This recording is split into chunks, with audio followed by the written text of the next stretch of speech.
Hello friends, तो कैसे हो आप लोग। एक बार फिर से आपका वेलकम है फार्म आउट्स चैनल पर। तो आज हम टॉपिक करने जा रहे हैं प्रोटीन सिंथेसिस। तो इस टॉपिक के करने के पीछे हमारा एक रीजन है कि जैसे हमें हमें पता है कि हमने क्यूमोथेरेपी शुरू की है, जिसके अंदर हम अपने एंटीबायोटिक्स पढ़ते हैं। तो बेसिकली जो टी कैम्स हैं, जिसको हम टेट्रासाइक्लिन, क्लोरोमफेनिकोल, अमीनो ग्लाइकोसाइड और मैक्रोलाइड को कॉम्बिनेशन में क्या देते हैं, टी कैम्स। तो बेसिकली टी कैम्स कैसे वर्क करते हैं बैक्टीरिया के ऊपर, मतलब वो अपना कैसे एक्शन शो करते हैं, मतलब कैसे बैक्टीरिया की ग्रोथ को स्टॉप करते हैं, कैसे उनको मारते हैं। तो उन चीज़ों को मतलब कि उनके एक्शन को समझने के लिए हमें पहले प्रोटीन सिंथेसिस समझना पड़ेगा बैक्टीरिया के अंदर, क्योंकि जो ये हमारे टीकैम्स हैं, ये प्रोटीन सिंथेसिस नहीं होने देते बैक्टीरिया के अंदर, ठीक है।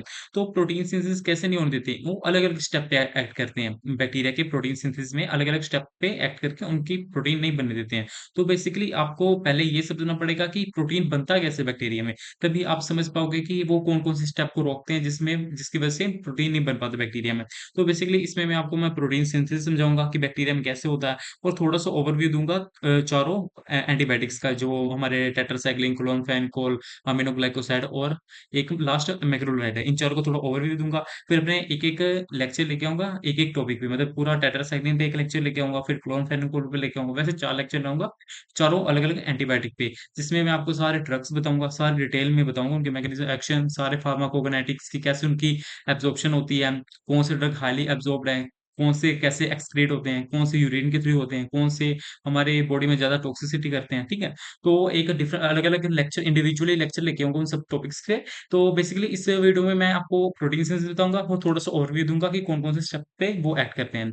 तो बिना किसी देरी के शुरू करते हैं। जैसे आपको पता है प्रोटीन सिंथेसिस क्या होता है, आपको पता है पहले प्रोटीन कैसे बनता है। प्रोटीन बनता है आरएनए से, और आरएनए कैसे बनता है, आरएनए बनता है डीएनए से। तो आपको पता है, तो जो हमारा डीएनए वो हमारा जेनेटिक मटेरियल है, जो हमारी बॉडी की सारी इंफॉर्मेशन कैरी करके रखता है, ठीक है। मतलब वही हमारा क्या कहता है, हमारी बॉडी को कंट्रोल करता है, ठीक है। तो डीएनए से आरएनए बना और आरएनए से प्रोटीन बना। तो बेसिकली इस लेक्चर में हम प्रोटीन सिंथेसिस करने जा रहे हैं। तो हम ये नहीं देखेंगे कि आरएनए कैसे बना, हम बस ये देखेंगे आरएनए से प्रोटीन कैसे बना। तो अगर आपको वो टॉपिक चाहिए कि आरएनए कैसे बना, तो वो भी मैं ले आऊँगा अगर आप बोलोगे कमेंट में, कमेंट सेक्शन में, तो ठीक है। तो वैसे मैं आपको थोड़ा-सा बता दूँगा कि आरएनए बनता कैसे है, ठीक है। तो बेसिकली आप इस ओवरव्यू में देख ही सकते हो कि हमारे एमआरएनए, टीआरएनए ये सब आज यूज़ होंगे। तो पहले थोड़ा-सा मैं आपको इंट्रो देता हूँ इसका होता कैसे, देखो। ये हमारा बैक्टीरिया का एक डायग्राम है, ठीक है। आपको पता है इसके अंदर ये हमारा न्यूक्लियस है, ठीक है। ये जो बैक्टीरिया होता है ना, उनका न्यूक्लियस पूरा नहीं बना होता, ठीक है। इसलिए उनको न्यूक्लियोइड कहते हैं, क्योंकि इनका जो न्यूक्लियस होता है ना, ये हमारे ज़्यादा प्रोकैरियोटिक होते हैं, ठीक है। इनमें न्यूक्लियस वेल डेवलप नहीं होता। तो इसके अंदर हमारे प्रेजेंट होते हैं डीएनए, ठीक है, जो जेनेटिक मटेरियल है बैक्टीरिया का।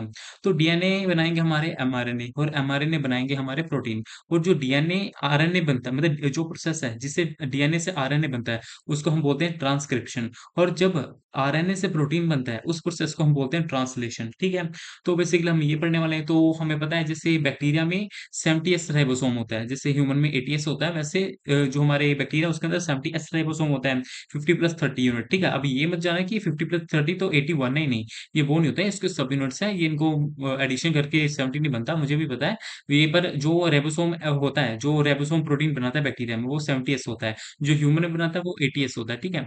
तो बैक्टीरिया लैक मेम्ब्रेन, आपको पता ही होगा कि जो बैक्टीरिया के न्यूक्लियस की, जैसे हमारे बॉडी के अंदर न्यूक्लियस के अराउंड न्यूक्लियर मेम्ब्रेन होता है, वैसे बैक्टीरिया के अंदर नहीं होता। इसलिए हम कहते हैं कि जो बैक्टीरिया उनमें जो न्यूक्लियस वेल डेवलप नहीं होता, उनके पास न्यूक्लियोइड होता है, ठीक है।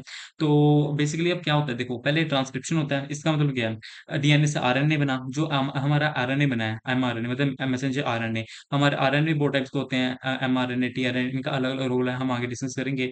तो एमआरएनए से क्या बना, प्रोटीन, जिसको हम ट्रांसलेशन कहते हैं, ठीक है। तो बेसिकली यही है। तो हम थोड़ा-थोड़ा इसका ओवरव्यू देख लेते हैं, जो-जो पॉइंट हमारे आगे यूज़ होने वाले हैं इस पूरे लेक्चर में। तो पहले तो हमारा यूज़ हो रहा है एमआरएनए। जैसे आपको पता है ये क्या लिखा है, 5:3। आपको पता है इसका मतलब क्या होता है? देखो, आपने कब देखा, हमने हमें पता है जो हमारा डीएनए है वो डबल हेलिकल स्ट्रक्चर है, ठीक है। मतलब 2 हेलिकल स्ट्रक्चर बना हुआ है, 2 डबल हेलिक्स है, ठीक है। तो उसका जो एक हेलिक्स है वो 5 to 3 है, ठीक है, और जो दूसरा हेलिक्स है वो 3 to 5 होगा। तो आप इतना ही समझो, जो हमारा एक चेन है उसकी स्टार्टिंग पॉइंट 5 to 3 है, दूसरी चेन की 3 to 5 है। और जब भी प्रोटीन बनता है वो हमेशा 3 to 5 बनता है, ठीक है। कब कैसे प्रोटीन बनता है, 3 to 5 बनता है, ठीक है। तो यही बोल रहा है कि इसमें जैसे आपको बताया कि सिंथेसाइज ड्यूरिंग ट्रांसक्रिप्शन। तो बेसिकली यही बात है। अब इसमें बोल रहा है कि बैक्टीरिया की बात कर रहे हैं ना, तो इसमें 70s राइबोसोम आएगा, ठीक है। इसके 2 यूनिट होते हैं, 50 होते हैं, 30 होते हैं। और जो ये अपने, ये जो आप देख रहे हो, ये जो देख रहे हो आप, जो अपनी चेन है, ठीक है, 3:5 की चेन है जो, ये हमारी 30s रिबोसोम इसके साथ अटैच होगा और यही हमारा यहाँ से ही हमारा शुरू होगा प्रोटीन सिंथेसिस। आपको मैं पूरा मैकेनिज्म सुनाऊंगा कैसे होता बताऊंगा कैसे कैसे शुरू होता है। तो बेसिकली आप इतना याद रखो, इसमें 70 राइबोसोम होता है। टीआरएनए हमारा वो होता है जो अमीनो एसिड लेके आता है। अब बोलो अमीनो एसिड क्या क्यों चाहिए? देखो, आपको भी पता है जो प्रोटीन होता है वो अमीनो एसिड से बने होते हैं, बहुत सारे अमीनो एसिड से बने होते हैं, ठीक है। तो जो टीआरएनए एक हिसाब का हमारा कैरियर है, मतलब डिलीवरी बॉय समझो, जो हमारा अमीनो एसिड डिलीवर करेगा हमारे इस चेन पे, ठीक है। आपको मैं बताऊंगा चेन पे कैसे डिलीवर करेगा, ठीक है। और अमीनो एसिड का हमारा रॉ मटेरियल है, ठीक है। टीआरएनए होगा हमारा डीएनए, ओ टीआरएनए हमारा हो गया डिलीवरी बॉय। रेबोसोम हमारा समझो मशीन हो गया। एमआरएनए समझो हमारा मैनेजर हो गया। मैनेजर कहेगा डिलीवरी बॉय को कि रॉ मटेरियल पहुंचाओ अपना किसको, मशीन के अंदर, कि ताकि प्रोटीन्स बन पाए, ठीक है। तो इसके अंदर कुछ फैक्टर्स भी हमारे यूज होंगे। अब आईएफ क्या है, मतलब इनिशिएशन फैक्टर, मतलब कि जहां से मतलब इनिशिएशन, जैसे हमारा आईएफ आएगा, इनिशिएशन फैक्टर आएगा, वैसे प्रोटीन बनना शुरू हो जाएगा। ये हमारा आपने कभी पढ़ा होगा, हमारे स्टॉपिंग कोडॉन होते हैं, स्टार्टिंग कोडॉन होते हैं। कोडॉन क्या होते हैं? कोडॉन हमारे बेसिकली हमारे बेस पेयर्स होते हैं। जैसा बेस पेयर क्या होते हैं, आपने देखा होगा कि जो हमारे डीएनए होते हैं वो बेस पेयर से बने होते हैं। न्यूक्लियोटाइड न्यूक्लियोसाइड्स, जैसे एडेनिन हो गया, गुआनिन हो गया, साइटोसिन हो गया, यूरेसिल हो गया, थाइमीन हो गया, ठीक है ना। ये सब हमारे बेस पेयर्स हैं, ठीक है। और स्टार्टिंग कोडॉन क्या है? स्टार्टिंग कोडॉन हमारा होगा AUG, मतलब एडेनिन यूरेसिल गुआनिन। जब भी AUG आ जाएगा हमारे इस अपना जो अपना चेन है इसके ऊपर, जैसे हमारी बेस पेयर है, या बेस पेयर देख लो, एक बेस पेयर, दो बेस पेयर, तीन, चार, पांच, और इसके ऑपोजिट अलोंग मतलब इसके पैरेलली दूसरे बेस पेयर होते हैं। जैसे अब जैसे ही हमारा AUG आ जाएगा वैसे प्रोटीन बनना शुरू हो जाएगा। और जैसे ही स्टॉपिंग, जैसे यहाँ पे लिखा हुआ ना रिलीजिंग फैक्टर, जैसे मतलब इसका मतलब होता है कि जैसे हमारा मतलब कि प्रोटीन बन गया जितना हमें चाहिए था, उसके बाद स्टॉप हो जाना, ठीक है। स्टॉप होना मतलब कि प्रोसेस खत्म हो जाना। तो ये कब होता है? जब आर एफ फैक्टर आता है। आर एफ फैक्टर क्या होता है? स्टॉपिंग कोडॉन होता है। स्टॉपिंग कोडॉन हो गया हमारे, जैसे UAA UAG हो गया, ये सब हमारे स्टॉपिंग कोडॉन हो गए। जैसे यहाँ पर यू जैसे हमारे पे UAG आ जाएगा, वैसे ही हमारे ये अपना प्रोटीन की प्रोसेस रुक जाएगी, ठीक है। तो आपको मैं आगे समझाऊंगा पूरा डीपली, तो आप इतने अभी ओवरव्यू समझो। ये एलोंगेशन फैक्टर होता है कि प्रोटीन्स की लंबाई बढ़ती जाना, क्योंकि पता है प्रोटीन एक होता है, उसकी पूरी लंबाई होती है ना, अमीनो एसिड्स की चेन होती है। एक अमीनो एसिड से थोड़े बना होता है, वो तो बहुत सारे अमीनो एसिड्स बना होता है, ठीक है। तो वही चीज लिखा हुआ इसमें। तो बेसिकली अब हम यहाँ से शुरू करते हैं। तो ये हम पहले यहाँ पे समझते हैं इसके डायग्राम के थ्रू, देखो। अब जैसे हम ये पहले हम थोड़ा ओवरव्यू देखते हैं। डीएनए से एमआरएनए बना। एमआरएनए कहाँ गया? राइबोसोम के ऊपर। राइबोसोम ने क्या किया? राइबोसोम के ऊपर फिर क्या है? टीआरएनए। अब देखो बेसिकली क्या होता है, जो हमारा डीएनए है समझो ये हमारा एक सीईओ है। क्या है? सीईओ है, जो अपने मैनेजर को बोलेगा कि भाई मुझे चाहिए प्रोटीन्स, अब तू बना, ठीक है। तो ये अपने समझो मतलब मैनेजर है, मैनेजर को बोला कि मुझे चाहिए प्रोटीन, ठीक है। तो जो मैनेजर है ये बोलेगा टीआरएनए को बोलेगा। अभी राइबोसोम की बात नहीं कर रहा, सीधा ये टीआरएनए हमारा एक एम्प्लॉय है। जो मैनेजर है एम्प्लॉय को बोलेगा कि मुझे प्रोटीन्स बनाने हैं, तू कुछ कर। जो हमारे ये एम्प्लॉय है, जो टीआरएनए हमारा जो एम्प्लॉय है, ये मशीन के अंदर डालेगा अमीनो ग्लाइकोसाइड्स, रॉ मटेरियल डालेगा। क्या करेगा? जो हमारा एम्प्लॉय है, ये राइबोसोम एक हमारा मशीन है समझो, ठीक है। जो टीआरएनए है ये मशीन के अंदर हमारे रॉ मटेरियल डालेगा। रॉ मटेरियल क्या है? यहाँ पर अमीनो ग्लाइकोसाइड है रॉ मटेरियल, और हमारे प्रोटीन बनना शुरू हो जाएंगे। तो आप ऐसे ही समझो, ठीक है। ये हमारा सीईओ है, ये हमारा मैनेजर है, ये हमारा मशीन है, ये हमारा एम्प्लॉय है, ये हमारा रॉ मटेरियल है, जिसके बिल्डिंग ब्लॉक्स भी कह लो आप इसको, और ये हमारा प्रोटीन है जो फाइनल प्रोडक्ट बन रहा है, ठीक है। तो बेसिकली इसमें आपको डीआरएनए से एमआरएनए कैसे बनता है आपको पता है। ये डबल हेलिकल स्ट्रक्चर है, ठीक है।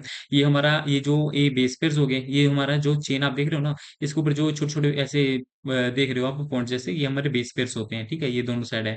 तो न्यूक्लियोसाइड न्यूक्लियोटाइड होते हैं, आपको पता होगा। जैसे यहाँ पे है ना 3 to 5, मतलब 3 to, ध्यान से देखो 5 है एक, और एक 3 to 5 है ऑपोजिट। मतलब कि यही है कि जब भी हमारा जो प्रोटीन बनता है हमेशा 3 to 5 बनता है, याद रखना हमेशा 3 to 5 बनता है। ऐसे जाता है, जैसे मेरा हाथ जा रहा है इस साइड को, ऐसे जाता है प्रोटीन, ठीक है। तो आप इतना ही समझो कि डीएनए से आरएनए बना, वो कैसे बना? जो हमारा एक आरएनए पॉलीमरेज एंजाइम है, जब ये हमारा बाइंड होता है डीएनए के ऊपर, तो ये एक हिसाब का समझो कि मैसेज देता है डीएनए को कि तू एमआरएनए में कन्वर्ट कर, मतलब एमआरएनए को बना, ठीक है। जब आरएनए पॉलीमरेज हमारा बाइंड करेगा वो एमआरएनए बनाएगा। तो 3 to 5 हमारी चेन बन गई। अब इसके बाद ही हमारा बनेगा प्रोटीन। अब आपको प्रोसेस यहाँ से हमारा शुरू होता है। एक्चुअल में प्रोसेस क्या है देखो। तो ये हमारा आपको पता है एमआरएनए है, ठीक है। 3 टू 5 क्या हमारा एमआरएनए, ठीक है, इसका एक चेन है, सिंगल चेन है, ठीक है। अब जो 3 टू 5 एमआरएनए है, ये हमारा 30s क्या है, एक राइबोसोम है, जैसे हमने ऊपर बात की कि हमारे 70s राइबोसोम यूज होने वाले हैं बैक्टीरिया के अंदर। ये उसके दो सब यूनिट है, कौन से 30s एक सब यूनिट है और एक 50s सब यूनिट है। तो जो हमारा एमआरएनए है, इसके ऊपर ये हमारा राइबोसोम अटैच हो गया, मशीन अटैच हो गया। मतलब इतना समझो कि हमने पहले मशीन अटैच कर ली रेसिपी पढ़ के, ठीक है। मतलब समझो कि हमारे मैनेजर ने मशीन लगा ली यहाँ पे, ठीक है। जो एमआरएनए के ऊपर मशीन अटैच कर दी, जो राइबोसोम अटैच हो गया एमआरएनए के ऊपर। अब क्या हुआ, अब हमारा आ गया एयूजी। एयूजी क्या हमारा स्टार्टिंग कोडोन है। आपको पता है जैसे ही ये सब बेस पेयर्स हैं, ये हमेशा कोई ए है, कोई यू है, कोई जी है, कोई सी है, कोई टी है, तो आपको पता ही होगा ये सारे हमारे बेस पेयर्स हैं। ये यूजी भी बेस पेयर है। और जहां पे हमारे समझो जिस पॉइंट पे हमारा ए यू जी आ गया, वहां से हमारा प्रोटीन बनना शुरू हो जाएगा। तो सपोज करो कि यहाँ पे हम आप समझो कि हमारे यहाँ पे हमारा एयूजी आ गया, ठीक है। यहाँ पे हमारा क्या आ गया, एयूजी आ गया है। तो अब प्रोटीन बनना शुरू हो गया है, ठीक है।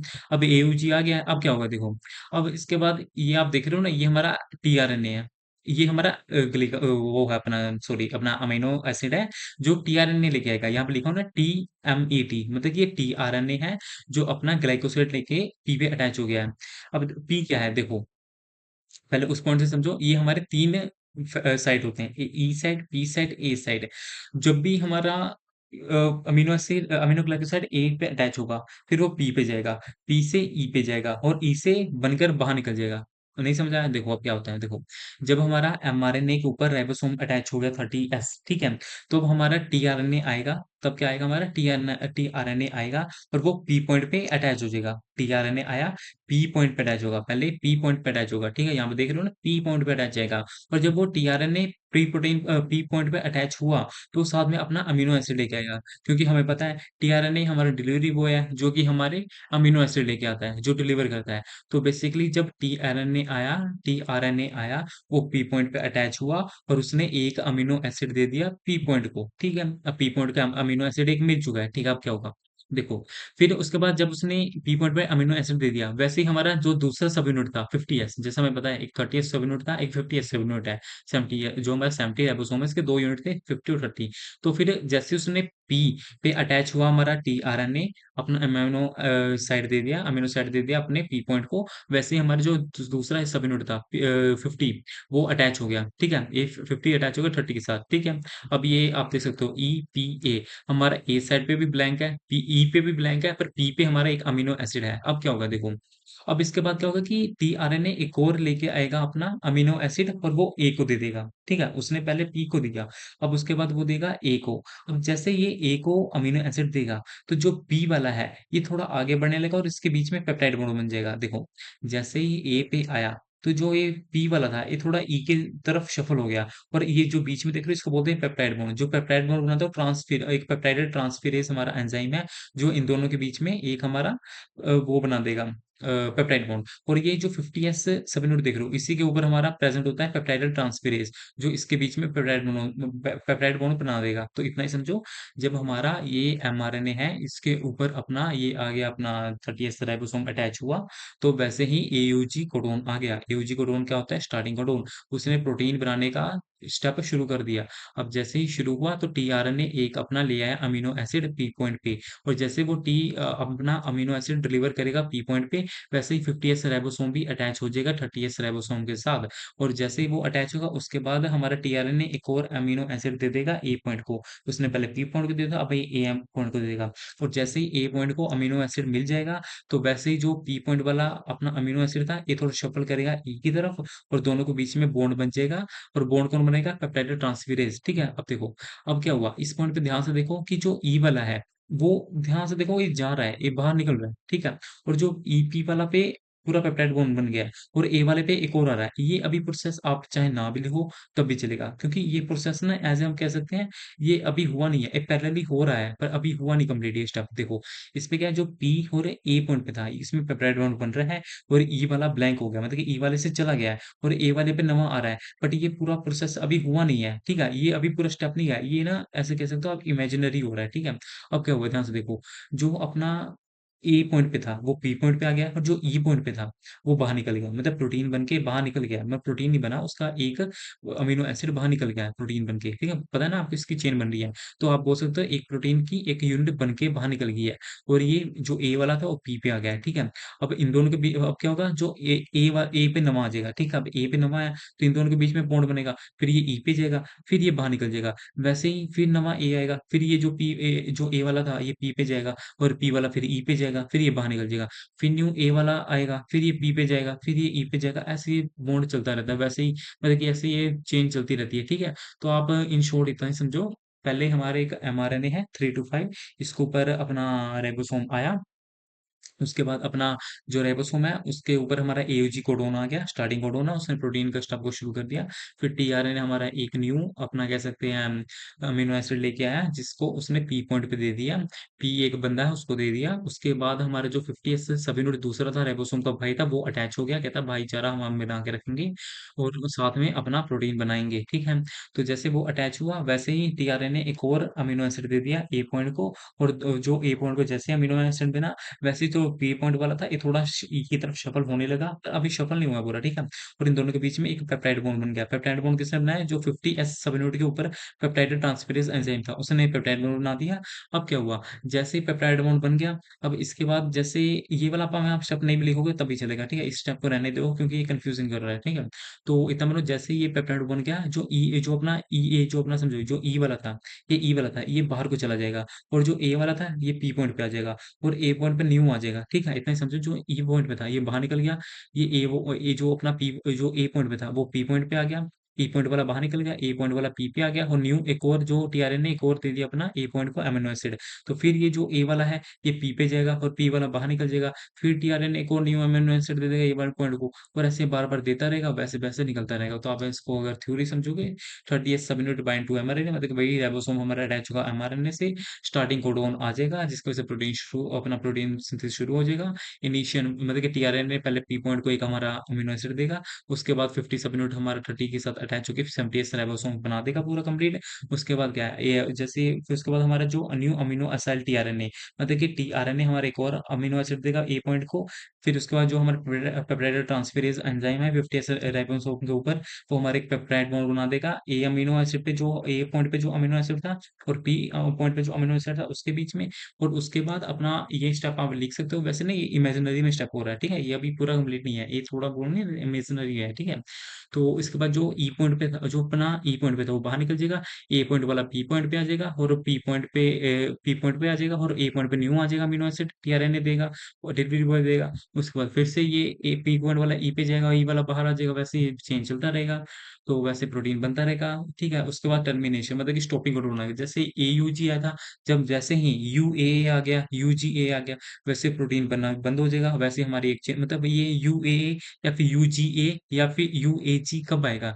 ये तब आएगा जब हमारा प्रोटीन एक पूरा बन जाएगा, तब हमारे यूएजी आ जाएगा, और वैसे ही स्टॉप हो जाएगा ये अपना प्रोटीन की सिंथेसिस, और वैसे ही पूरा प्रोसेस रुक जाएगा। ये चाहे पॉइंट ना भी लिखो तभी चलेगा, वैसे आपको ये प्रोटीन सिंथेसिस लिखना नहीं है, आपको समझाने के लिए बता रहा हूँ, ठीक है? तो आप इतना याद रख सकते हो, ए मतलब अराइवल, पी मतलब पेप्टाइड, ई मतलब एग्जिट, ठीक है? तो न्यू एमआरएनए ए साइड पे लेके आता है, जैसे टीआरएनए ने बस पहली बार ही अपना पी साइड को दिया था, उसके बाद तो ए साइड को ही दे रहा है प्रोटीन, ठीक, ओ अमीनो एसिड। उसके बाद ए साइड वाला पी पे जा रहा है, और पी के बीच में पेप्टाइड बॉन्ड बन जा रहा है, ई से अपना एग्जिट हो जा रहा है। तो इतना ही था, ठीक है? अब आप ये थ्योरी के थ्रू समझ सकते हो कि transcription DNA has genetic information, जैसे बताया आरएनए पॉलीमरेज जब डीएनए पे बाइंड करेगा, वो डीएनए से 3 टू 5 रिएक्शन में अपना एमआरएनए बनेगा। एमआरएनए हमारे एक हिसाब का कमांडर है, जो राइबोसोम को कमांड करेगा कि प्रोटीन बना, ठीक है? अब जो राइबोसोम है वो साइटोप्लाज्म के अंदर प्रेजेंट होता है, ठीक है? तो एमआरएनए है वो अपना एमआरएनए क्रॉस करेगा न्यूक्लियस को, बाहर निकलेगा न्यूक्लियस से, और अपना जाएगा राइबोसोम के पास है। उसके बाद उसको पूरी बात बताएगा, उसके बाद क्या राइबोसोम हमारा एमआरएनए के साथ अटैच हो जाएगा, एयूजी साथ में एयूजी कोडोन शुरू हो जाएगा, जिससे एयूजी कोडोन आ जाएगा, जिससे अपना प्रोटीन सिंथेसिस शुरू हो जाएगा। वही पूरी चीज ली हुई है, ठीक है? आप रीड आउट कर सकते हो एक बार। तो अब हम बात करते हैं कि एक्चुअल में इस चीज को समझाने के पीछे पर्पस क्या था। देखो, जो हमारे एंटीबायोटिक्स हैं वो किस किस पॉइंट को इनहिबिट करेंगे इस चीज में। देखो, जो हमारे टेट्रासाइक्लिन है वो 30s से सब यूनिट के ऊपर बाइंड करेंगे, और अटैचमेंट नहीं होने देंगे अमीनो एसिड टीआरएनए को ए साइड पे, मतलब कि वो ए साइड पे न्यू अमीनो एसिड आने ही नहीं देंगे, ठीक है? देखो, इसका मतलब क्या है कि जो इस पॉइंट पे है, इस पॉइंट पे न्यू अमीनो एसिड ही नहीं आने देंगे, जिसकी वजह से क्या है, अगर ए साइड पे कोई अमीनो एसिड आ ही नहीं रहा तो फिर पी साइड वाला ई पे कैसे जाएगा, और ए और पी वाले पे पेप्टाइड बॉन्ड कैसे बनेगा, तो मतलब प्रोटीन ही नहीं बनेगा। ठीक है, तो देखिए ये हो गया। अब दूसरा क्या है, जो हमारे मैक्रोलाइड है, हम एक-एक करके देख लेते हैं। जो हमारे अमीनोग्लाइकोसाइड है, वो क्या करेंगे, देखो अमीनोग्लाइकोसाइड बाइंड टू 30S, ये भी 30S के ऊपर बाइंड करेगा और मिसरीडिंग ऑफ एमआरएनए करेगा। मतलब कि जो एमआरएनए है, उसको गलत इन्फॉर्मेशन देगा। देखो, अब ध्यान से देखो, जो हमारा एमआरएनए है, वो इन्फॉर्मेशन लेके आ रहा था, जो हमारा एमआरएनए है, ये इन्फॉर्मेशन लेके आया था डीएनए से, फिर ये इन्फॉर्मेशन दे रहा था आगे। अगर हम एमआरएनए को गलत इन्फॉर्मेशन दे दें, तो वो गलत प्रोटीन बनाएगा और जो किसी काम का प्रोटीन नहीं रहेगा, और वो प्रोटीन के जो अपनी बैक्टीरिया की ग्रोथ है, वो रुक जाएगी क्योंकि गलत प्रोटीन उसको मिला है। तो समझो कि इसने गलत प्रोटीन इसने गलत इन्फॉर्मेशन लेके आया, ठीक है? एमआरएनए को गलत इन्फॉर्मेशन मिला, मिसरीडिंग होगी इसके मैसेज में, ठीक है? जिसकी वजह से इसको गलत मैसेज मिला, तो गलत प्रोटीन बनाया। और अब अगर आपको पता है गलत प्रोटीन मिला बैक्टीरिया को, वो तो किसी काम का नहीं है क्योंकि उसको तो सही प्रोटीन चाहिए। अब गलत प्रोटीन का मतलब है कि जो उसके अमीनो एसिड के जो अटैचमेंट है, वो उल्टी-सीधी कर देगा, ठीक है? जो हमारे को सीक्वेंस होता है ना अमीनो एसिड का, वो उल्टी-सीधी सीक्वेंस में लगा देगा अमीनो एसिड का। जिसकी वजह से गलत प्रोटीन बन जाएगा, किसी काम का नहीं रहेगा और वो अपने बैक्टीरिया मर जाएँगे क्योंकि गलत प्रोटीन किसी काम का नहीं होता। ठीक है? क्लोरोफेनिकोल क्या करेगा? ये पेप्टाइड बॉन्ड ही नहीं बनने देगा। जो अपना ए और ई के वाले बीच में पेप्टाइड बॉन्ड बन रहा था ना, जो पेप्टाइडल ट्रांसफेरेज़ बना रहा था, वो बनने ही नहीं देगा इसके बीच में। ठीक है? मैक्रोलाइड क्या करेगा? ये 50S सबयूनिट के ऊपर बाइंड करेगा, ठीक है? और ट्रांसलोकेशन को बंद कर देगा। मतलब कि जो ए साइड का अमीनो एसिड था, वो पी पे जा रहा था ना, और पी का ई पे जा रहा था। तो ए अमीनो एसिड को पी पे जाने नहीं देगा, ठीक है? जिसकी वजह से अपना ट्रांसलोकेशन बंद हो जाएगी और प्रोटीन नहीं बनेगा क्योंकि चेन आगे बढ़ेगी नहीं क्योंकि ए वाला तो बी पे जा ही नहीं रहा।